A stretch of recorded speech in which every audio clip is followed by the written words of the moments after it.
हरि बोलो, हरी हरी बोलो, हरी हरी बोलो जी। कैसे हैं आप सभी मेरे लाला लाली, मेरे लड्डू लाडो की असीम असीम कृपा से आप सब बहुत अच्छे होंगे जी। आशा करती हूँ आप सभी उनकी सेवा में मगन मस्त होंगे।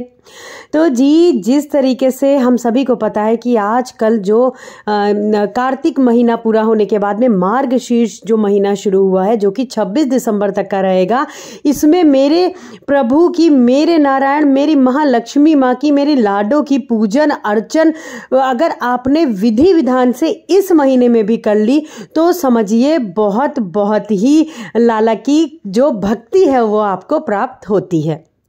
देखिए, मैं हमेशा जी, तो सर्वप्रथम मैं सबसे पहले अपने लाला लाली को जगा लूंगी। देखिए किस प्रकार से आपको लड्डू गोपाल की एकादशी वाले दिन पूजा करनी है। मार्गशीर्ष का महीना है, उत्पन्ना एकादशी है भाई। एकादशी माँ का एक तरीके से कहिए कि जन्म दिन है भाई, उसी दिन से एकादशी की उत्पत्ति हुई थी। तो लड्डू बाबू की हमें कैसे सेवा करनी है, सर्वप्रथम देखिए मैं उनको जगा लेती हूँ बहुत ही प्रेम से।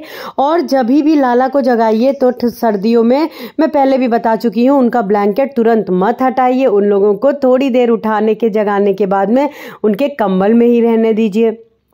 उसके बाद में मैं लाला को स्नान करवाने की तैयारी कर लूंगी। लाला को स्नान करवाने के लिए गर्म पानी का इस्तेमाल करिए। सर्दियां बहुत बढ़ गई हैं और यदि आपकी तरफ धूप नहीं निकल रही है, बारिश हो रही है, हवा तेज है, तो आप आचमन विधि से लाला को स्नान करवाएं जी।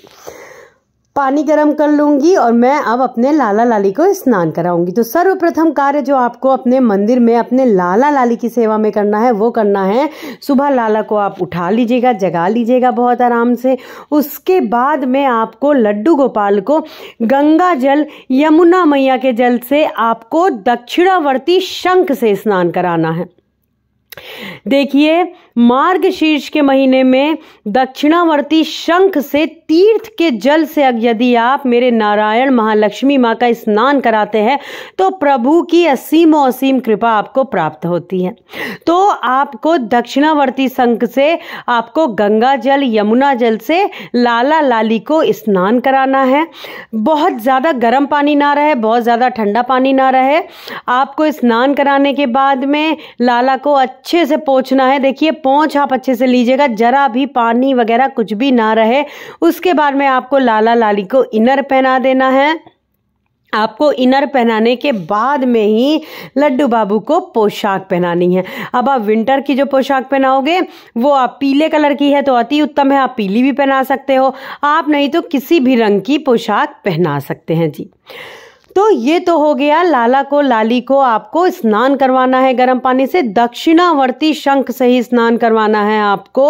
उसके बाद में आपको उनको पोशाक धारण करवा देनी है, पूजा, उनकी आरती, और जो आपको बाल भोग आप लगाते हो, बाल भोग में देखिए आपको उस दिन पीले कलर का, अगर आप पीले रंग का, जैसे केला हो गया, आप केले का भोग लगा दीजिए। पीले रंग की मिठाई हो गई, आप लड्डू का भोग लगा सकते हो, बेसन के लड्डू का भोग लगाइए। आप सोन पापड़ी जो होती है पीले कलर की होती है, आप उसका भोग लगाएं। आप चने की दाल का जो हलवा बनता है घर पे, आप वो भी बना सकते हो। तो आपको लाला लाली को पीले रंग का ही आपको उनको पोशाक धारण करवाना है। पीले पुष्पों से पीला ही उनको भोग अर्पण करें। और चंदन, देखिए सर्दियां बढ़ गई हैं तो चंदन बहुत हल्का सा आप लाला को एकादशी वाले दिन अवश्य लगवा दें।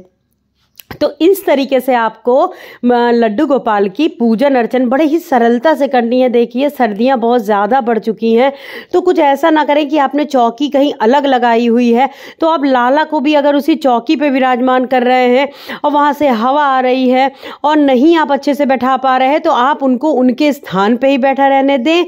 और यदि आपने घर पे ही, आप अपने मंदिर में भी आप पूजन बिना चौकी लगाए जैसे आप कर सकते हैं, कलश स्थापित अवश्य कर लीजिएगा और लाला की सुंदरता से आरती कर दीजिएगा। और जो महत्वपूर्ण बात है वो है कि आपको भाई, जैसा मैंने बताया, दक्षिणावर्ती शंख से जो लाला को, लाली को स्नान करवाना है वो अवश्य अवश्य करवाएं। और पीले ही रंग का उस दिन खुद भी प्रयोग करें। जैसे आपने लाला को तो पीला पुष्प, पीला भोग, पीले रंग की पोशाक पहनाई है। आप खुद भी उस दिन पीले रंग का ही जो खुद की ड्रेस वगैरह है आप खुद भी पीले रंग का ही पहने। लाला को अति प्रिय है पीला कलर। उसके बाद में शाम को आपको जैसे आप दीपदान करते हो तुलसी मैया के पास में आप दीपदान करें और घर की दहलीज पे मैं पहले ही बता चुकी हूँ आपको दीपदान करना है। एक छोटी सी रंगोली बना के उसमें महालक्ष्मी माँ मेरी लाडो के चरणों को बनाए वहां पे दीपदान करें। इस प्रकार से आपको संध्या और अगर आप ब्रह्म मुहूर्त में उठ रहे हैं तो आपको दीपदान वगैरह भी अवश्य करना है। तो इस प्रकार से आपको लड्डू गोपाल की सेवा पूजन अर्चन करनी है बड़े ही सरलता से। कोई भी प्रश्न है तो आप मुझसे कमेंट सेक्शन में पूछ सकते हैं, कोई भी सुझाव हो तो आप मुझे कमेंट सेक्शन में बता सकते हैं। तो चलिए मिलते हैं अपने दूसरे व्लॉग में बहुत जल्दी। आज के लिए बस इतना ही। हरि बोलो, हरि हरि बोलो, हरि हरि बोलो जी, राधे राधे जी, हरि बोल।